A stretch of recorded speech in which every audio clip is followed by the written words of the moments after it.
significado patológico, solo que sabemos cómo se denominaría. ¿Bien? Hay medicamentos que se utilizan en tratamientos como el glaucoma, como los análogos de prostaglandinas, que generan hipertricosis.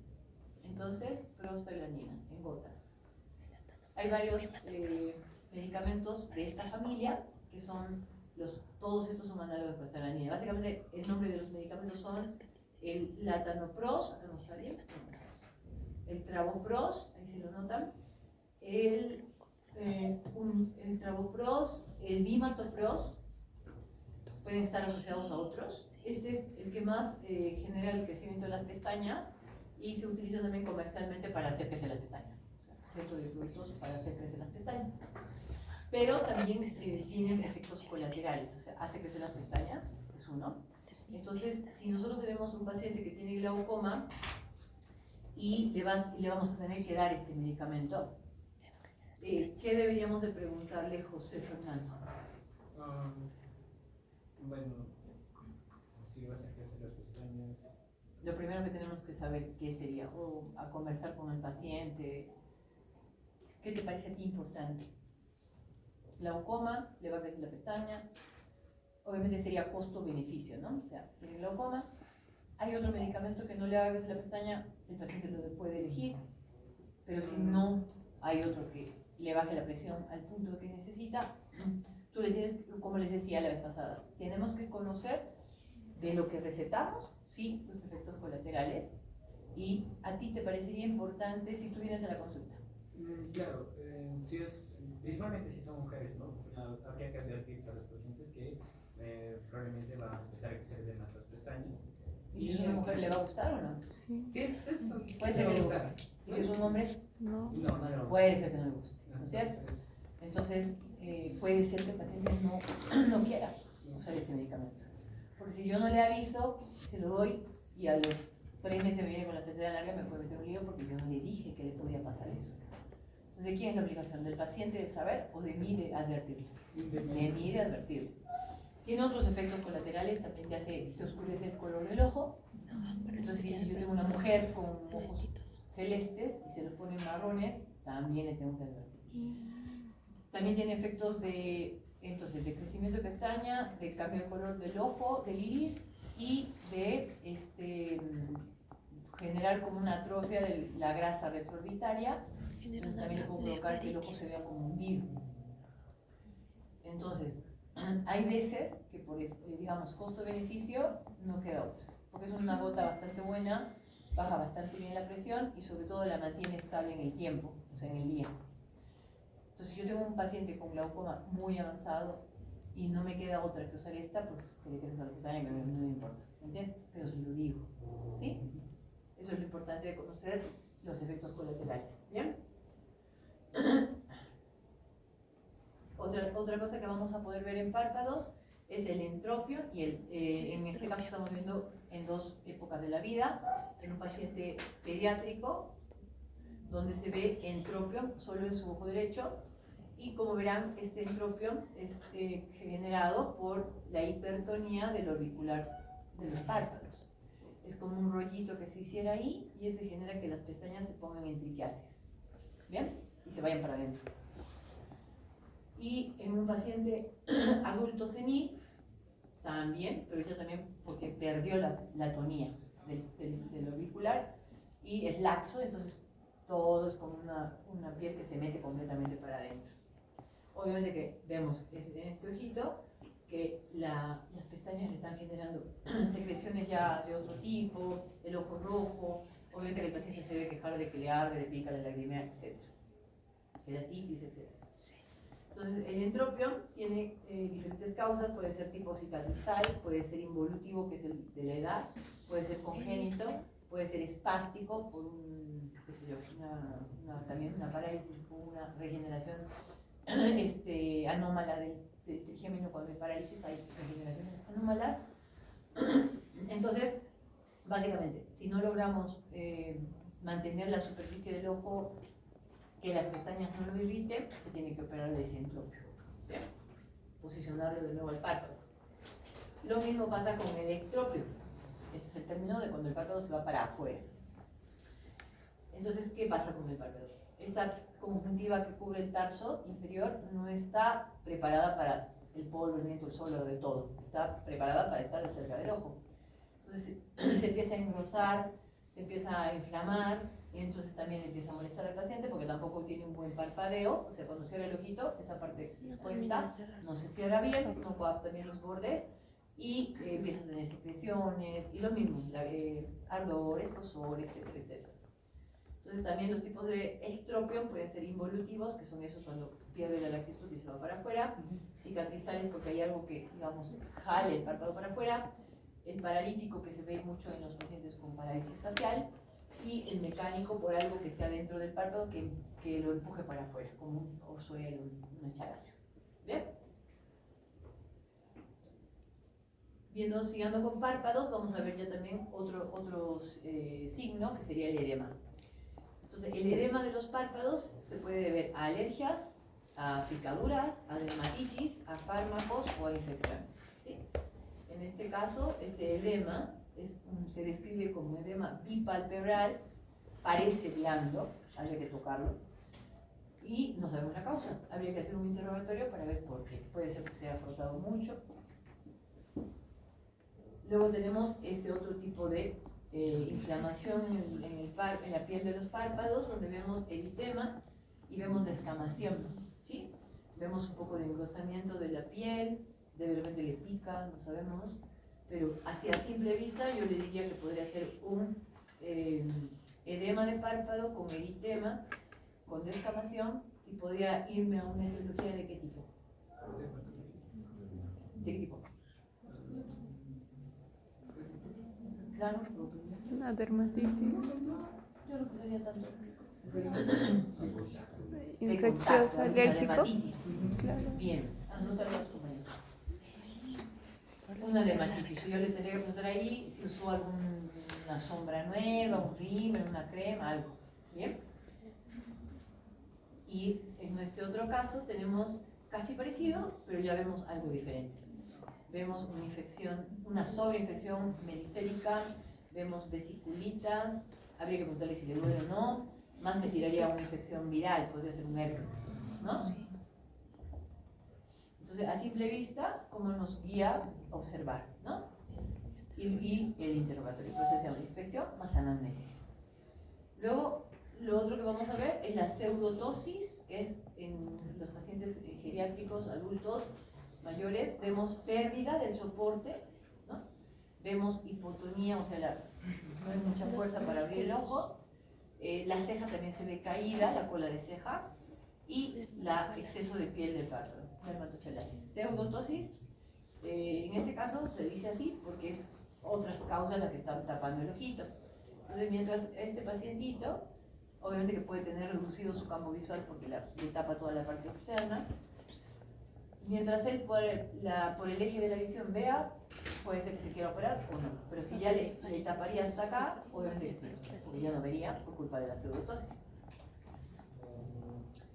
Están las tosis verdaderas. Las causas de tosis verdaderas es cualquier enfermedad, patología que afecte el complejo neuromuscular del aparato suspensorio del párpado. Los síntomas los mismos, que es reducción del campo visual, y pacientes que elevan el mentón para poder ver. O sea, es una manera de contrarrestar lo que les pesa y les quita la visión. O sea, están todo el rato con la ceja levantada o el mentón levantado, ¿sí? Hay casos que obviamente que la tosis puede generar ambliopía, porque ya hemos dicho que para que el ojo vea tiene que entrar luz. Si no hay luz que entre por alguna causa, entonces ahí hay que operarlos con urgencia. Dentro de las causas de tosis tenemos las neurogénicas, como la parálisis del tercer par, síndrome de Horner, la migraña oftalmoplégica. Las miogénicas, que son congénitas y adquiridas. Dentro de las congénitas está la tosis congénita simple, o sea, tiene tosis, no tiene nada más que eso, o está asociada a otras alteraciones, ya sean morfológicas o funcionales del párpado. Y dentro de las adquiridas, la más clásica sería la miastenia gravis. Están las alteraciones de la aponeurosis, que también está la involutiva, que es diferente a la pseudotosis porque todo el párpado se cae como una miastenia. También puede deberse al embarazo. Entonces hay cambios en el embarazo que también pueden provocar hormonalmente la tosis. Y Y las mecánicas por algo que pese sobre el párpado, ya sea en este caso tumores, sin bléfaro, que ya lo vamos a ver que es un tema restrictivo cicatrizal. Dentro de lo que es la parálisis del motor ocular común, del tercer par, vemos, aparte de la caída del párpado, vemos que el ojito está desviado, este abismo, hacia abajo y hacia afuera. El paciente se queja de ver doble, la pupila se ve dilatada, midriasis, y no hay respuesta a la luz, o sea, ni un reflejo fotomotor, ni de la acomodación. O sea, no le cuesta ver de cerca también, porque acuérdense que para ver de cerca, el paciente tiene que tener miosis, convergencia, y no tiene miosis. ¿Bien?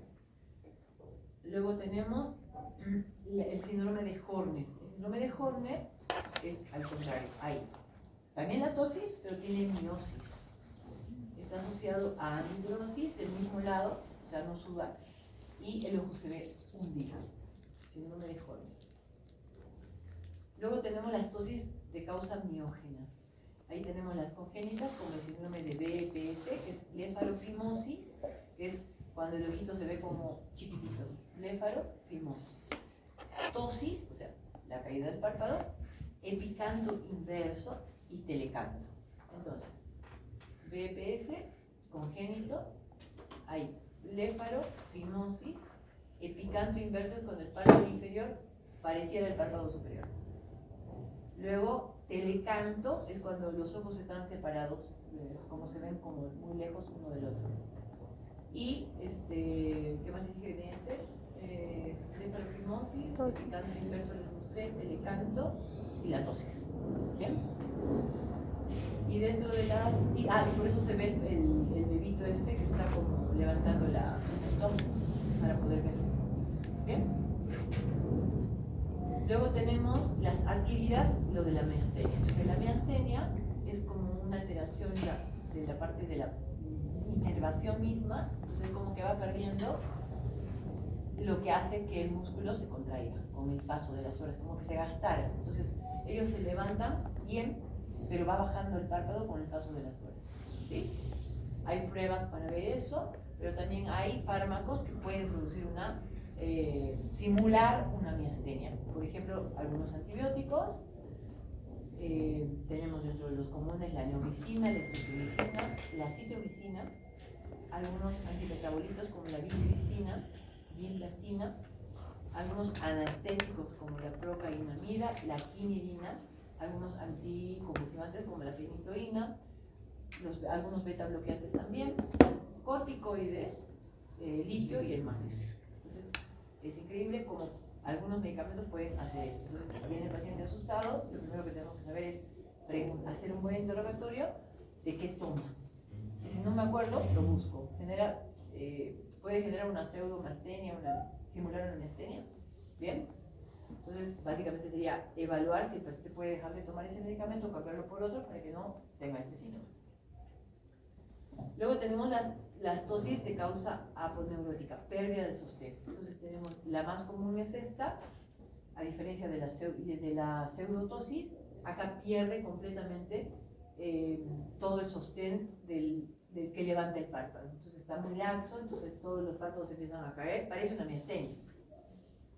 Obvio que si no tiene más miastenia, se opera, pero si tiene miastenia, no. ¿Por qué? Porque sabemos que depende de otras cosas. ¿Bien?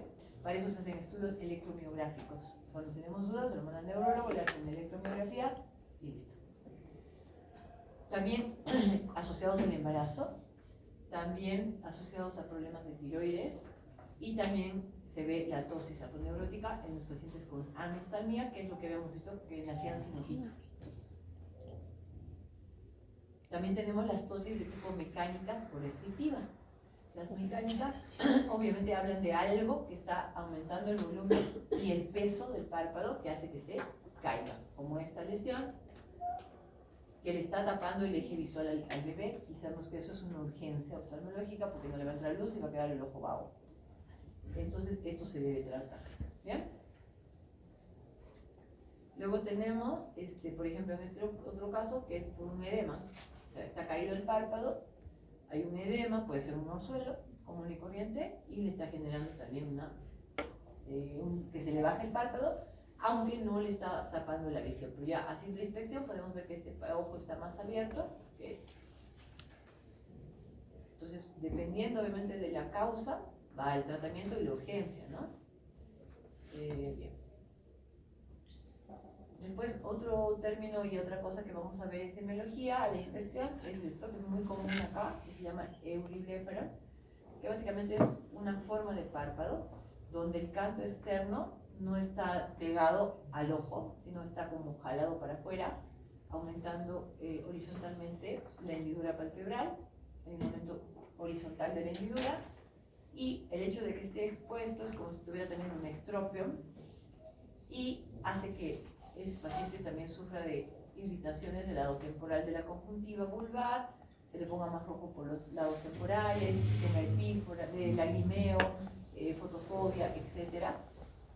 Entonces, muchas veces cuando es así de exagerado, hay que hacer un punto de aproximación del canto externo para que no tenga tanta exposición en esa zona. Euribléfaro. Luego vamos a ver las inflamaciones de los bordes de los párpados, se llama blefaritis, de bléfaro, de párpado.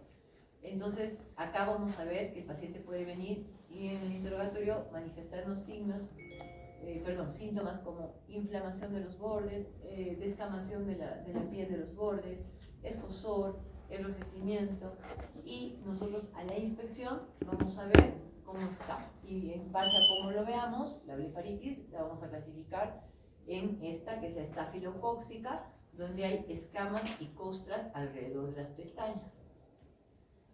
Vamos a ver la blefaritis seborreica, donde hay escamas de grasa envainando las pestañas, seborreica. Y también podemos encontrar la meibomitis, que es una alteración o disfunción de las glándulas de meibomio que secretan la capa lipídica que forma la película lagrimal. Entonces, todo esto también va a generar ojo seco, irritación, escozor, etc. ¿Bien? Luego tenemos también dentro de inspección de párpados nódulos y quistes. Entonces, encontramos lo que es los orzuelos y lo que es los chalacios. Los orzuelos pueden ser externos, que se ven en la piel, están saliendo para afuera, o internos. Y los chalacios es la parte granulomatosa, que ya no, es como si esto fuera el acné del párpado, y esto ya sería como un grano que no te reventaste bien y te quedó ahí la espina, algo así. Entonces, la diferencia básicamente es que el orzuelo, para que sepan, es una infección de la glándula de meibomio, si es externa, y duele. El dolor diferencia esto.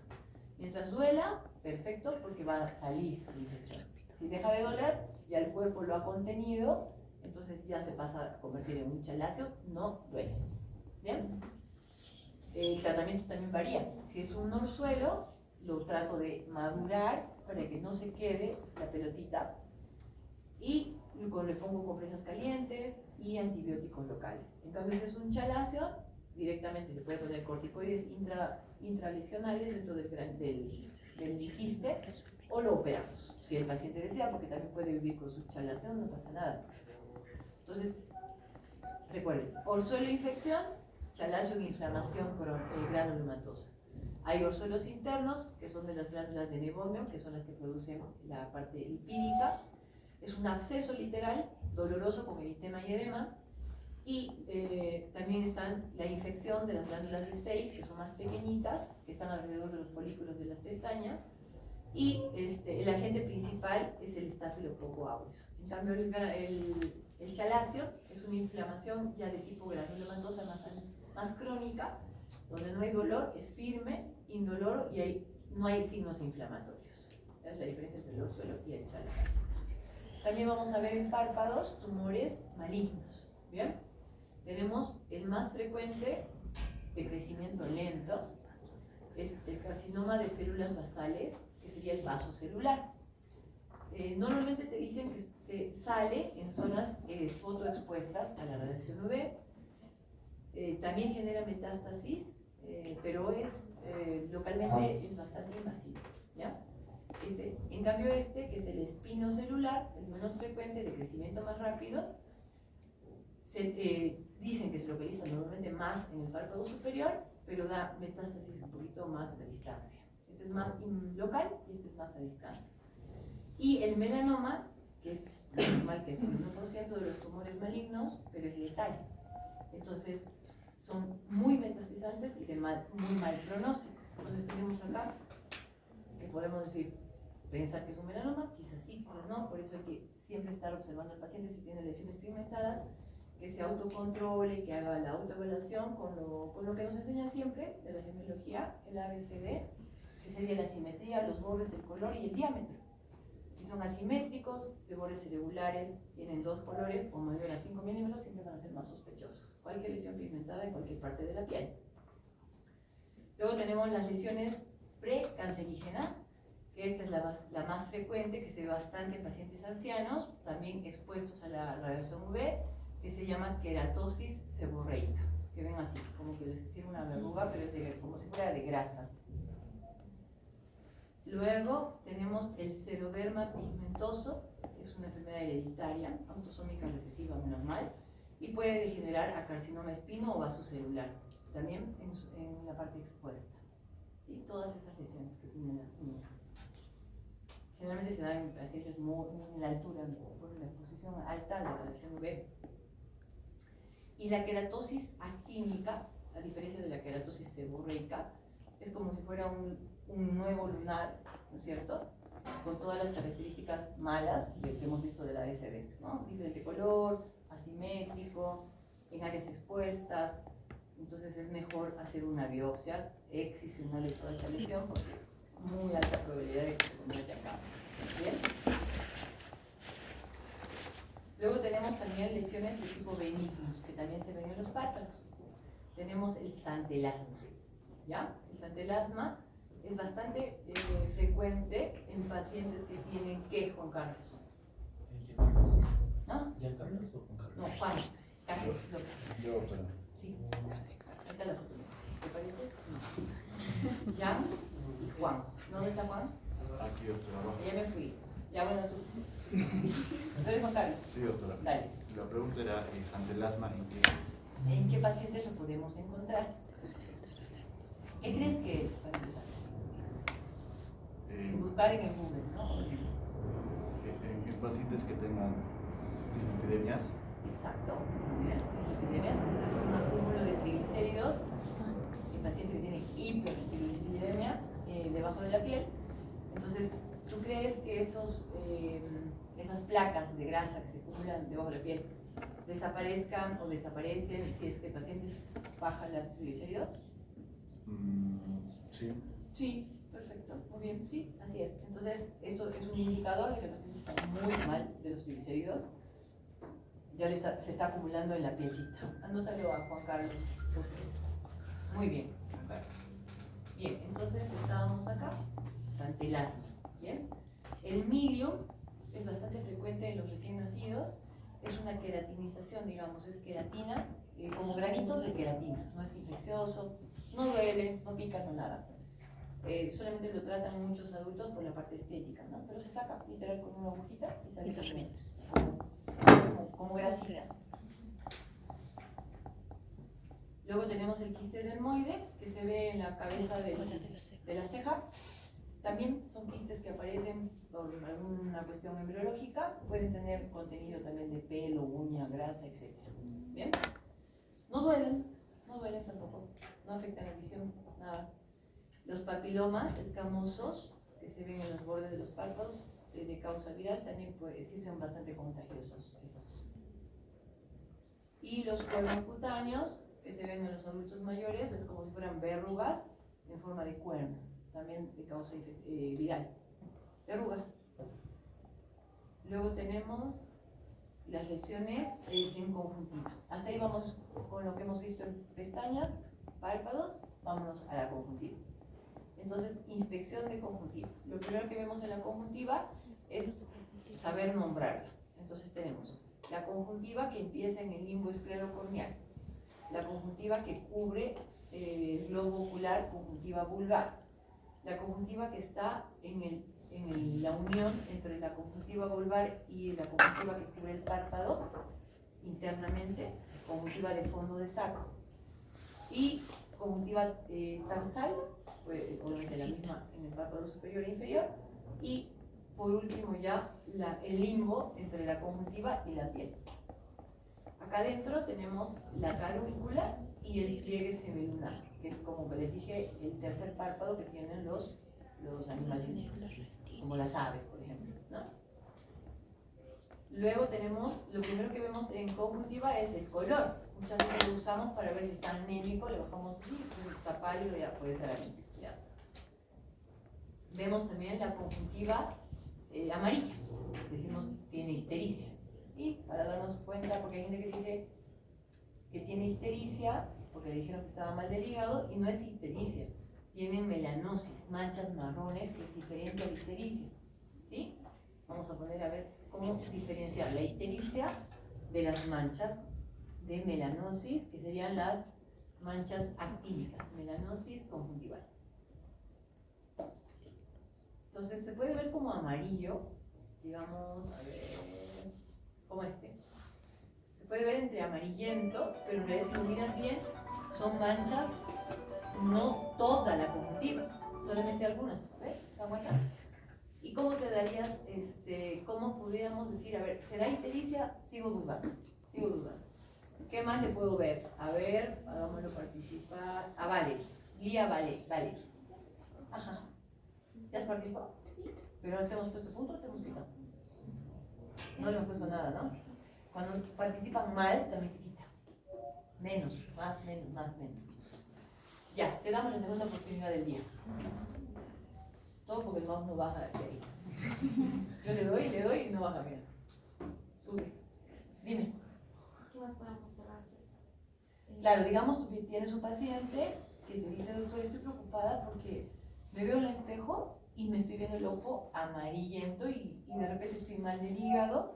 Quisiera que por favor me revise. ¿Qué es lo que haces tú? Ya, tú tienes sospechas también. Dices, sí, parece que está amarillo su ojo. ¿Qué haces? ¿Le pedirías análisis de transaminasas, bilirrubina? ¿O qué harías primero? Estás en semiología. La conjuntiva. Ah. Conjuntiva tarsal. Bueno, determina si es que la mancha es difusa o es sectorial, como lo que nos está mostrando aquí. Si compromete solo el despliega, o también está lleno en la uvea, hacia el iris o los párpados. Y bueno, es importante también saber si es unilateral o bilateral. Ok, ya. Difícilmente la mancha de conjuntiva se va a ir a la esclera, porque la estamos estudiando conjuntiva, no esclera. Ya, está solo en la conjuntiva. Te respondí. Está en los dos ojos. ¿Qué más es? Ya, Coralie, ¿qué más hacemos? ¿Podremos revisar las mucosas, doctora? Podemos revisar las mucosas. Si es ictericia, también va a tener las mucosas amarillas. Punto para Coralie. ¿Y algo más fácil, Coralie? Ya, no tiene las mucosas amarillas. Solo parece amarillo la parte expuesta del ojo. La conjuntiva tarsal siempre va a estar rojita cuando hay melanosis. No siempre, hay manchas también. Algo más fácil, Coralie. ¿Alguien se le ocurre? Algo más fácil. Le hago mirar para abajo, le levanto el párpado y veo si la conjuntiva que está protegida está blanca. O sea, está normal, sin mancha. Entonces, sé que la parte expuesta es la que se ha manchado, y no la parte que está protegida. Fácil. ¿Bien? Sin mirarle la conjuntiva, sin mirarle nada, le hago así, ya está. No, es mancha, no es ictericia. ¿Bien? Así tenemos que evaluar, chicos, pensando. Ya. Es obvio que esta es una ictericia, porque la paciente inclusive está mirando para arriba y la parte protegida está amarilla también, ¿no es cierto? Y luego tenemos también la coloración azul. La coloración azul es porque hay un adelgazamiento de la esclera, que es la primera capa, la primera túnica, y ese color medio azul sería la segunda capa, o sea, estaríamos viendo la uvea. ¿Ya? Entonces, eso se da generalmente en enfermedades relacionadas con alteraciones del colágeno Hay muchas enfermedades como la osteogénesis imperfecta, la enfermedad de Ehlers-Danlos, o sea, todos relacionados con alteraciones del colágeno. A ver, si es muy alterado, digamos, el colágeno, puede perforarse la esclera y ¿qué perdería? La capa de protección. Entonces saldría el ojo por ahí. O sea, todo lo que es la uvea, todo. Pero ya eso es patológico. Esto estamos hablando de colores, nada más. Entonces, aparentemente la conjuntiva se ve azul porque la esclera está adelgazada. Ya está. ¿Por qué consultan generalmente los que... ¿Qué te puede referir un paciente que tiene alguna alteración en la conjuntiva? Te puede consultar por lagrimeo, irritación, escozor, quemazón, fotofobia. Entonces, obviamente que acá, este ojo, algo tiene. Lo más probable es que parezca una conjuntivitis. O una conjuntivitis de hay que ver qué tipo, viendo otros síntomas. Entonces, para eso estudiamos las secreciones de la conjuntiva. Y tenemos las secreciones de agua, las secreciones de moco o las secreciones ya infectadas, purulentas, mucopurulentas. Y cada tipo de secreción nos va a llevar a sospechar un agente etiológico. Entonces, si vemos un ojo que le está lagrimeando, puede ser un cuerpo extraño, está medio rojo, también puede ser un cuerpo extraño, le pica, no le pica, nos va diciendo, es una conjuntivitis alérgica, una conjuntivitis viral, o simplemente es una basura que se metió abajo. Ya.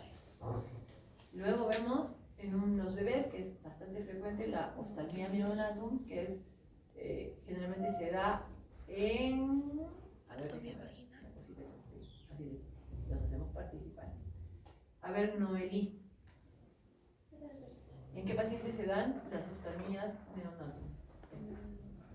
¿En qué bebés se da esto? ¿En todos los bebés? ¿En algunos bebés?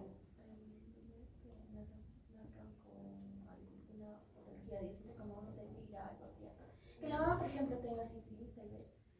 Puede ser, pero no. Otro. Menos para Noelí. Otro, a ver. Yo te voy a decir por qué. Pero está bueno que lo pienses. A ver, Alessandra. Todas pacientes con clamidia o gonorrea. ¿Quién? O sea, las mamás ¿La mamá o el parto. bebé? Las mamás que ya no dan parto natural con teniendo Esa es la diferencia.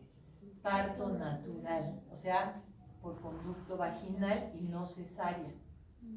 Porque pasa por el canal de parto, como tiene clamidia, tiene su infección ahí, el bebito se contagia de la conjuntivitis esta, que es, por eso se ha instituido. ¿Han hecho neonatología ya?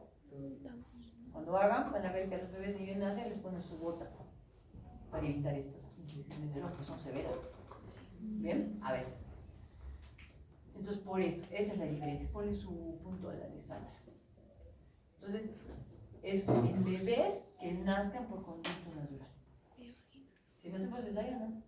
Inclusive para los pacientes que tienen SIDA, se hacen los partos, ¿cómo se llama? Partos sin sangre. No me acuerdo cómo tiene un nombre.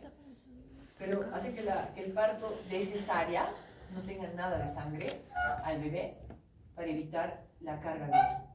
Muchos bebés andan bien con eso. Ya, entonces estábamos viendo los tipos de secreciones. Entonces tenemos la epífora o como que mucha lágrima acuosa, la mucopurulenta y la mucosa. Se llama queratitis filamentosa. Entonces son mocos pegados por una alteración ya de la capa de mucina de la película lagrimal. Generalmente se ven en pacientes con artritis reumatoidea o inflamaciones muy fuertes del ojo. También podemos ver cicatrices a nivel de la conjuntiva tarsal en el tracoma, que es una línea esta, que es una cicatriz, que se veía mucho en pacientes en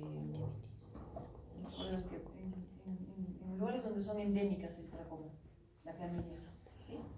En el África creo que era. Ya. Entonces luego tenemos las diferentes tipos de inflamaciones. Por ejemplo, las secreciones mucopurulentas generalmente son el germen que debemos sospechar es el estáfilo. Generalmente suelen ser en ambos ojos. La secreción ya sabemos que es bastante espesa, amarillenta, que le cuesta abrir los párpados. El paciente se queja bastante sensación de basura, de algo que está dentro del ojo, bastante escozor y obviamente que la secreción hace que vean mal, entonces como que algo que se mueve y tapa la visión, por eso visión borrosa.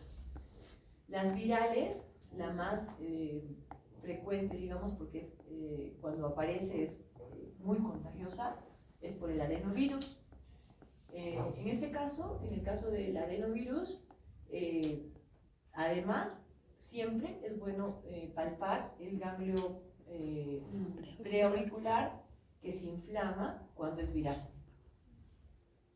El tema de detectar la causa de adenovirus es porque el adenovirus genera mucha inflamación, es muy contagioso y también puede dejar secuelas a nivel de la córnea, como esto que se llama queratitis numular. Hemos visto queratitis filamentosa, queratitis punctata, queratitis numular. La numular es por el adenovirus y es bastante respondedora al corticoide. Son como nubes en la córnea, así. Mientras más nubes tenga, obviamente más le va a quitar la visión del paciente. Lo bueno es que responden al corticoide. Lo malo es que dejan de usar corticoide y vuelven a aparecer. Entonces es o lo tratas o no lo tratas. ¿Por qué? Porque si lo vas a tratar, tienes que andar controlándole constantemente al paciente la presión del ojo. Porque hemos dicho que el corticoide sube la presión del ojo. Entonces yo tuve una sola paciente que me dediqué a tratarla y estuvimos como 8 años. O sea, desaparecía, volvía a aparecer. Desaparecía, volvía a aparecer. En ese afán, hasta tuve que darle gotas para bajarle la presión, para poder seguir dándole el corticoide. Y después ya con 3 años, 4 años, cuando se estresaba, le volvía a aparecer. Aunque no tenía ningún síntoma de adenovirus, o sea, no había secreción, no había ojo rojo, no nada, cero. Solo la queratitis numular. ¿Bien? Entonces, si no vas a poder controlar al paciente, el paciente le va a encantar la bolsa porque vas a ver que le hace ver bien cada vez que se la pone, y cada vez que se la pone le puede subir la presión, entonces no se la deja. ¿Me entienden? Porque no, el paciente no entiende que eso le puede hacer un daño. Preferible no darle nada. Poco a poco va a bajar un poco, digamos, la intensidad de esos blanquitos, de esos puntos blancos, y va a lograr ver, pero nunca va a ser igual que antes. Eso sí. Entonces, puede que cuidarse cuando vean gente que tenga el ojo rojo, que esté con su lagaña, así, COVID. Hola, chao. No se saluda, no se besa, no se hace nada. ¿Ya? Porque se pueden contagiar, de verdad. ¿Bien? Listo. Entonces, esta sería la más fregada, digamos, la de adenovirus. Puede ser de un ojo o contagiarse del otro ojo, también genera eso que hemos dicho de la adenopatía. Y también va a haber folículos y pseudomembranas, que ya lo vamos a ver en otro signo de conjuntiva. Y las alérgicas es más fácil porque son reacciones de hipersensibilidad tipo 1, generalmente aparecen en épocas estacionales en algunos países que tienen flores. Y también el paciente se va a quejar de ojo rojo, lagrimeo, bastante escozor y pérdida de las pestañas, y también esto que se llama engrosamiento de la conjuntiva a nivel perilímbico, que son los puntos de Trantas, que son cúmulos de eosinófilos, que los vamos a ver, puntos de Trantas, en el limbo esclerocorneal. Así. ¿Bien? Esto está teñido con la fluoresceína, obviamente. Pero, ¿qué es lo que pasa con estos nódulos de Horner-Trantas? Es que cuando se secan, de alguna manera, digamos, quedan las cicatrices. Entonces vamos a ver estas son así como marquitas de cicatrices, ¿ya? Entonces, eso es meramente alergia, mucha alergia. Se tratan con gotas para alergia. Bien. Otra cosa que podemos ver en conjuntiva son se dicen las reacciones de la conjuntiva. Entonces, la hiperemia es una reacción de la conjuntiva, es el aumento de visualización de los vasos. Podemos tener, hiperemia o inyección es lo mismo. Inyección conjuntival banal, superficial, inyección conjuntival alrededor del limbo esclerocorneal, por eso se dice inyección ciliar o periquerática, o la combinación de ambas, cilio conjuntival. Las causas de cada inyección nos hablan de la importancia de que sea algo banal o sea algo que nos tengamos que preocupar. Entonces, si ven un paciente y le vemos así, medio rojito el ojo periféricamente, sus vasitos no son tan intensos, son más, podemos tocar y mirar si se mueven o no, es superficial, más sobre todo en los fondos de saco, de la conjuntiva del fondo de saco, pensamos en una conjuntivitis, una alergia. Pero si ya vemos la ciliar, el rojo es más intenso, no se mueve cuando lo tocamos, más localizados hacia el limbo esclerocorneal, pensamos en una patología algo más importante, puede ser una úlcera en la córnea, una uveitis, una escleritis, etc. ¿Bien? Si vemos ya la combinación de las dos, o sea, cilio conjuntival, o sea, tocamos, se mueven, pero están inyectados y también están los profundos. Entonces ya pensamos en algo grave, que puede ser una endoftalmitis, que es una infección del globo ocular completo. ¿Bien? Por eso es importante mirar el ojo, ver, hablar de los síntomas. Obviamente que esto va a haber mucho dolor, esto nada de dolor, esto un dolor puede ser moderado. ¿Bien? Luego tenemos algo muy, muy clásico que se llama hiposfagma o hemorragia subconjuntival. La mayoría de los pacientes vienen asustadísimos porque hay hemorragias subconjuntivales de diferente cantidad de sangre. Obviamente todo va a depender del vaso que se ha roto. Y tienen tres causas. Que se haya frotado muy fuerte, que haya levantado un peso exagerado o lo hayan ahorcado, también se produce la hemorragia subconjuntival, las petequias, o que haya tenido sobre todo un pico de presión arterial. La de las tres, la que más nos importa es el pico de presión arterial, porque decimos que el ojo nos está diciendo, ojo, ojo, ojo, hay algo malo ahí, no estás bien controlado, o tu presión está alterada. Entonces, generalmente estas hemorragias subconjuntivales aparecen no el día que el paciente tiene un estrés, renegó, se peleó, no. Aparecen generalmente al día siguiente, como cuando te baja la adrenalina, hemorragia. Hay gente que le sale sangre por la nariz, hay gente que le aparece el hipofagma, pero lo más importante es saber que no sea por picos de presión, porque la próxima vez se puede dar un ACV hemorrágico, ¿sí? Si no se controlara la presión.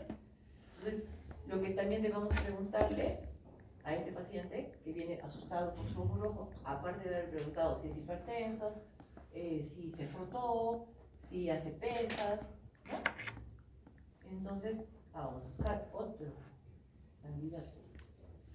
A ver, Fiorella, ¿qué más le preguntamos? ¿Podría ser, doctora, si tiene alguna patología de trastornos de coagulación? Claro, y si no la tiene, si toma buscar otra patología. si no la tiene, si toma qué. Sí toma también esto para pastillas para la coagulación, todos ¿Cómo los cuál? trastornos. La que más toma. Antiagregantes, plaquetarios, aspirina, warfarina. Claro, eso, anótale. Eso tenemos que preguntar. Si no toma, porque obviamente me va a decir, era chiquito ayer y hoy está más grande. Y es no es porque siga teniendo picos de presión, sino porque está anticoagulado. ¿Bien? Perfecto. Ya. Lo otro que vamos a ver también en conjuntiva es la quemosis. También asusta bastante. Es como la ampolla de la conjuntiva. Así como el otro, el acné del párpado, esta es la ampolla de la conjuntiva. Entonces, esto es básicamente eso, líquido que se acumula en la conjuntiva y generalmente también se asocia a la mala costumbre de frotarse muy fuerte, ¿sí? Por alergias también aparece la quemosis. Luego tenemos las reacciones en la conjuntiva de los társanos. En la conjuntiva de los társanos vamos a ver reacciones papilares, que son como papilas, no sé cómo decirles, papilas, y folículos son como empedrados, ¿sí? Son más planos, más no tan altos como las papilas. Ambos pueden aparecer por reacciones, por ejemplo acá en usuarios de lente de contacto se llama reacción papilar gigante, es como una alergia al lente de contacto ya, y aparece en el párpado superior. En cambio esta, la reacción folicular, generalmente se asocia a las conjuntivitis, a los diferentes tipos de conjuntivitis, en la conjuntiva del tarso inferior. Y esto es el simbléfaro, que básicamente es que se pegan las conjuntivas, la conjuntiva del tarso con la conjuntiva del vulvar. También provocado por procesos inflamatorios crónicos que pueden generar lo que hemos dicho, el entropio, ¿sí? Que jala el párpado para adentro, puede generar también restricciones en los movimientos oculares, tipo que tiene toda la parte pegada de acá y no lo puede elevar mucho al ojo, ¿bien? Porque está adherido al párpado. ¿Se entiende? Bien. Hasta ahí entonces vamos bien con conjuntiva. Lo otro que vemos en conjuntivas son las membranas y las pseudomembranas, que son material básicamente que se acumula en la conjuntiva. está relacionado con procesos inflamatorios, o sea, en una conjuntivitis tenemos la pseudomembrana. ¿Por qué se llama pseudo? Porque la puedo retirar tal cual. La tengo que retirar, de hecho, porque si, por ejemplo, veo un paciente con conjuntivitis, le doy la gota y no anda. Y entonces le vierto el párpado y encuentro la pseudomembrana. Y es porque es como una película, un film, que no me permite que el medicamento desinflame. Tengo que retirar. A diferencia de la membrana verdadera, que ya es una necrosis, como una muerte, una inflamación más fuerte que me puede generar también las simplefaron, y donde hay una adherencia bastante firme entre el estroma y el coágulo de fibrina. Al querer retirarlo, sangra. Esa es la diferencia. Este no sangra, este sangra. Pero aparte este está metido ahí, ya es muerte, mucha inflamación. Cuidado, que en la pseudomembrana, la membrana verdadera, entonces yo tengo que tener cuidado de que esa inflamación de esta conjuntiva del trance inferior no me genere que se pegue a la conjuntiva vulvar, que me genere el simplefaron. ¿Bien? Otra cosa que vemos súper común son las degeneraciones de la conjuntiva, que tenemos las dos más frecuentes, la pinguécula y el pterigium. Esto es una pinguécula, que es básicamente una degeneración del colágeno, que también puede sufrir una degeneración cálcica del colágeno, que es como si tuviera un callo con una costra. Eso no afecta en nada, a veces inflama, se llama pingueculitis, duele y se empieza a vascularizar y empieza a crecer este tejido que se llama pterigium, que es un tejido ya, es una proliferación fibrovascular que crece hacia la córnea, porque quiere el ojo como proteger la córnea con esta piel. Entonces, la conjuntiva parece que llega hasta el limbo, el tránsito se llama limbo, esclerocorneal. Entonces, si la piel de la conjuntiva cubre la piel de la córnea que es transparente, ¿qué va a pasar con la córnea? Lo va a Vamos a tocar. llamar, quiero entrar aquí. A ver, ¿quién no ha participado? ¿Camila participó? Entonces Camila. ¿Dónde está Camila? Ya, a ver. ¿Qué va a pasar con la córnea si la conjuntiva vulvar cubre la córnea? ¿Qué puede pasar? En realidad no es que va a pasar, puede pasar, como todo. Entra menos luz y va a haber una ceguera. No. Negativo, ponle menos. A ver. Pensemos. A ver, Milton. Piensa. ¿Qué va a pasar con la córnea? ¿O qué puede pasar en el tiempo en la córnea si la conjuntiva la está tapando todo el tiempo? Obviamente que depende del grado de pterigium, ¿no? Tú me dijiste le puede dejar ciego. Entonces, obviamente que hay grados de pterigium. En grados de pterigium se refiere hasta dónde invade la córnea. Si es grado 1, apenas le está creciendo. Grado 2, ahí está en la mitad. Grado 3, ahí tiene. Ahí está. Recién está acá. Está malito. Hasta acá tiene ese grado 1. Grado 2, grado 3, grado 4 si le tapa. Se supone que para eso se operan. Cuando esté en grado 4, tú le operas para que no le tape y vuelva a ver. El problema es justamente eso, el tiempo que le está creciendo el pterigium. ¿Cuántos años tiene esa piel tapándole la córnea? ¿Alguien sabe qué le puede generar? Yo. A ver, por ahí. Un leucoma. Un leucoma por ahí. Muy bien. El leucoma básicamente es que nosotros le quitamos el pterigium y ya no es transparente la córnea, se ha degenerado a blanca, ¿no? Entonces podemos ver un leucoma post-pterigium. Entonces sí va a afectar su visión para siempre porque nunca va a ser transparente. Entonces ponte que esta señora tenía un pterigium hasta acá. Le operaron, pero le quedó blanco igual. Obviamente va a trasplante de córnea. No queda ciego. Acuérdate, todo lo que pasa en segmento anterior, generalmente no te deja ciego. Todo lo que te pasa en segmento posterior, puede dejar ciego. Segmento anterior, córnea, no, hay trasplante de córnea. Si no hubiera, bueno, ¿entiendes?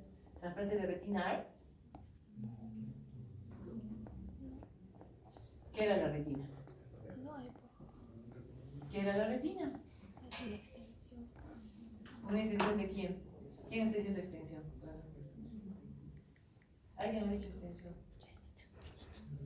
Yo escuché. Es la extensión del cerebro. Claro, es una extensión del cerebro. ¿Existe trasplante de cerebro? Entonces no hay trasplante de retina. ¿Me entienden? Por eso les digo, todo lo que pasa en el segmento anterior, hay trasplante. Iris me pueden poner un plástico, córnea me cambian un muerto, cristalino me ponen artificial, etc. Pero no hay trasplante ni de nervio óptico ni de retina. ¿Bien?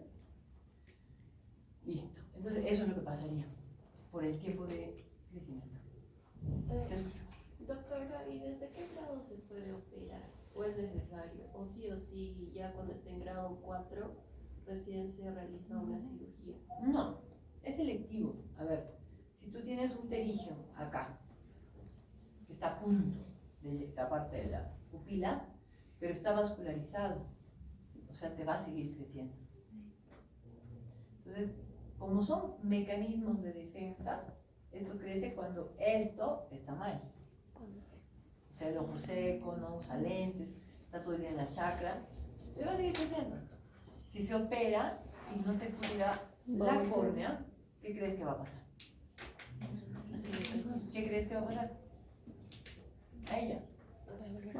Tú, la no, le va a crecer el doble y más rápido. Va a recidivar. Entonces, para operarte esto, tienes que aprender a cuidarte esto. Operándote esto no te curas el ojo seco, no te proteges de la radiación UV, no te lubricas el ojo. ¿Sigues teniendo lo mismo? Si haces lo mismo, obviamente sigues trabajando en la chakra, ¿verdad? Tendrías que empezar a usar gotas que lubriquen, lentes que te protejan de la radiación UV y recién operarte. Ahora, para operarte te puedes operar de grado 0 si quieres, no hay problema, pero siempre y cuando sepas cuidar. ¿Se entendió? Ahora, si obviamente ya tengo este grado y está a punto de crecer acá, sí le recomendaría operarse porque no sé cómo estará la córnea por abajo, si está opaca ya. ¿Me entiende? ¿Me entiende? Bien. ¿Alguien tiene alguna otra pregunta? Salud. ¿Nadie? Bien. Seguimos entonces. Las degeneraciones conjuntivales y lo que palpamos es justamente los ganglios. Los ganglios se palpan. Entonces, para que sepan más o menos cómo drenan los párpados, es una C grande y una C pequeña hacia el ganglio preauricular y una C grande y una C más pequeña en la parte del canto interno hacia el ganglio submaxilar. ¿Ya? Entonces podemos palpar los ganglios y saber si es algo del ojo o si está cuando uno solo se puede inflamar el ganglio. O sea, hay que ver. ¿Bien? Entonces ya sabemos que eso es un proceso que puede ser un poquito más delicado cuando ya hay ganglios, ¿cierto? O un germen más fuerte. Luego vamos a entrar a lo que es la inspección del drenaje, del sistema de drenaje de la lágrima. Eso ya lo hemos visto, un recuerdito, glándula lagrimal, la que produce la parte más importante de la película, que es la lágrima, la cosa. ¿Por dónde va? Hacia los conductitos, que son los dos puntitos que tenemos en la parte superior e inferior, puntos lagrimales. Esos van a los canalículos, superior e inferior. Estos dos se unen en el saco lagrimal y terminan en el meato inferior, en la nariz. ¿Bien? Entonces, cuando vemos, por ejemplo, patología del drenaje, podemos ver como esto que se llama lagrimeo, o sea, a simple vista parece que está llorando. Entonces, no necesariamente tiene una obstrucción del drenaje, está produciendo mucha lágrima y se le está rebalsando. Y podemos ver también en este niño que aparentemente no está llorando, pero sí le está saliendo la lágrima de un ojo, uno de los dos. Entonces podemos sospechar que algo no está bien acá, que el drenaje está obstruido. ¿Bien? Es muy frecuente en los niños esto y en los adultos esto, que se llama estenosis del punto lagrimal, que es básicamente cuando tienen, por ejemplo, el ectropio o el párpado está un poquito ya pues, con todo caído, medio laxo, el punto lagrimal también se despega del globo ocular. El punto lagrimal es como una sopapa que está todo el rato chupando la lágrima. Si no está como sopapa, entonces la lágrima chorrea por otro lado, no está saliendo por el punto. Y también el punto que está expuesto a algo que no debería, como la intemperie, como cuando vimos el ectropio, también se va cerrando. Se va achicando y se obstruye o se cierra. Y se llama estenosis del punto lagrimal. Hay tratamiento para eso, sí, se puede abrir de nuevo el hueco con una pincita, que es como un, ¿cómo se llama? Como una lanza chiquitita, que lo dilatas. Entonces dilatas de nuevo el punto lagrimal para que vuelva a drenar algo. Pero obviamente si evalúas que está mal posicionado el párpado, aunque dilates esto, va a seguir saliendo por otro lado. ¿No es cierto? Ya. Luego vemos también problemas ya del sano. El dacrocele congénito no es muy frecuente, 0,1%. El bebé te nace con esto, que es como si estaría hinchado ya el saco lagrimal. Se ve como color violáceo. Muchas veces se tiene que operar. Y lo más frecuente es esto, que es lo que les decía, la obstrucción de no es obstrucción, es impermeabilización tardía del drenaje final, que es una válvula que como que no está abierta. Entonces tú con un masaje, por eso se espera, no se debe operar, ni dilatar, ni hacer nada, simplemente con masaje, se permeabiliza esa válvula, como que empieza a funcionar, la válvula de Hasner. ¿Bien?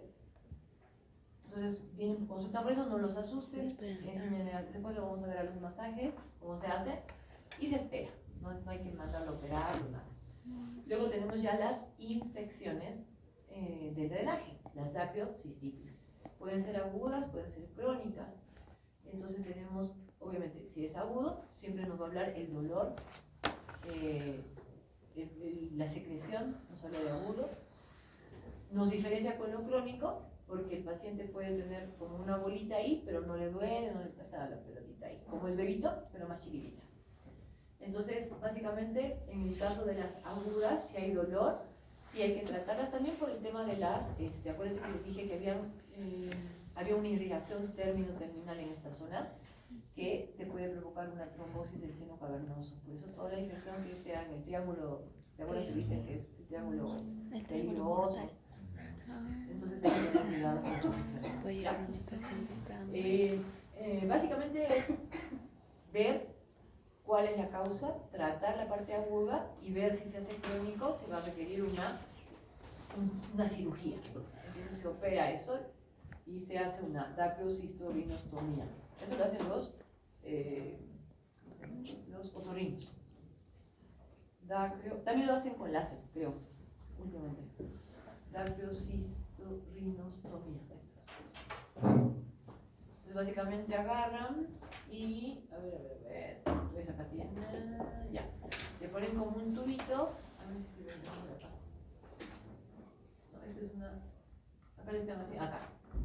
No sé si se ve bien, dacrocisto, algo más sencillo que se vea rápido.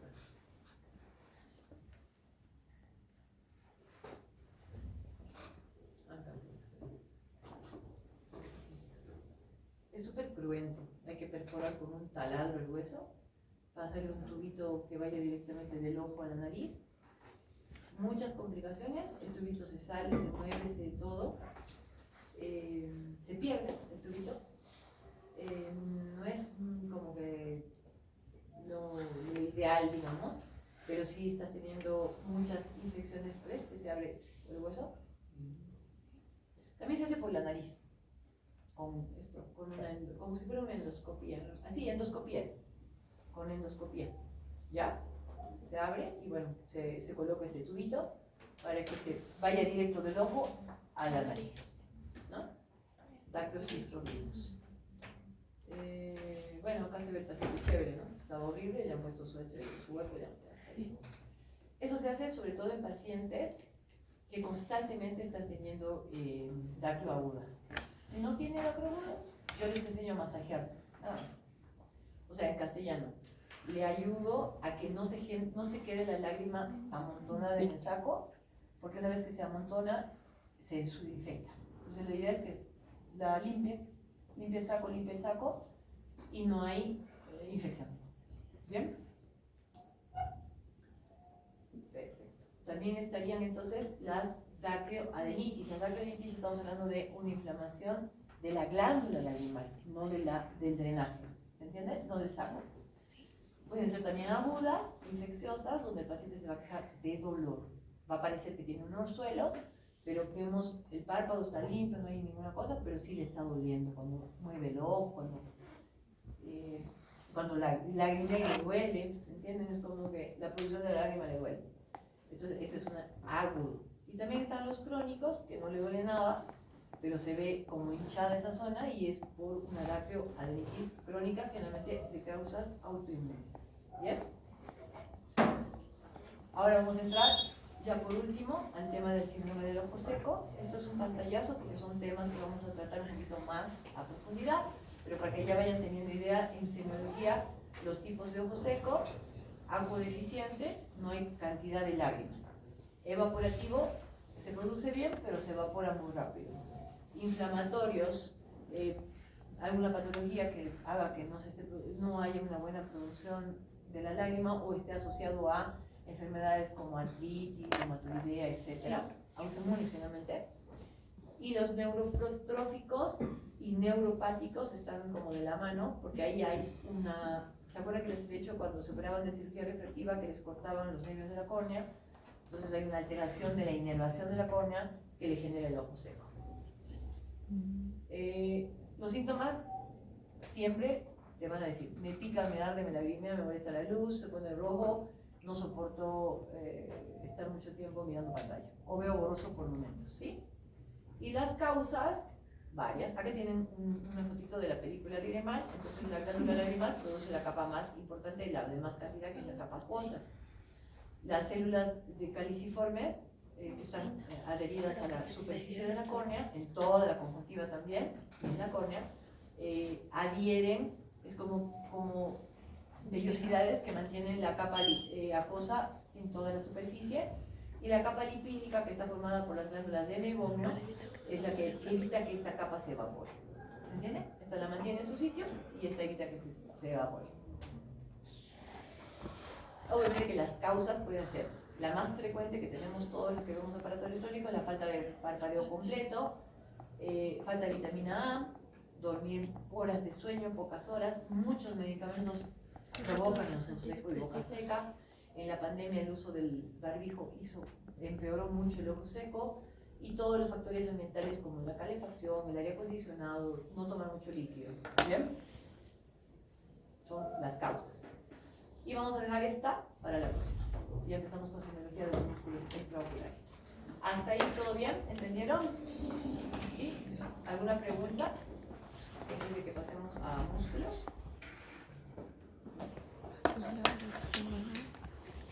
¿No? Podamos evaluar un mejor tratamiento también.